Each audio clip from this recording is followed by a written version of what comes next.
Inalis na umano ng Philippine National Police ang 75 PNP Police and Security Group na naka-assign bilang security detail ni Vice President Sara Duterte.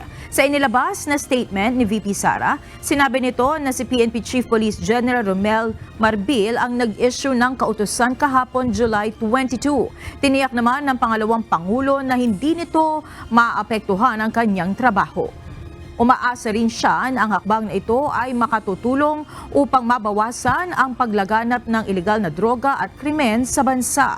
Hindi pulis ang nagbabantay sa Vice Presidente kung hindi mula sa Presidential Security Command gaya ng mga nagbabantay sa Pangulo. Ayon kay PNP Chief Police General Romel Francisco Marbil, karamihan sa mga ito ay mga sundalo. Kung meron mang pulis na nagbabantay, ito ay support lamang sa PSC. Gayunman, inamin din ni Chief PNP na nagre-recall sila ng mga security escort dahil kailangan ng PNP ng dagdag puwersa para magpatrolya.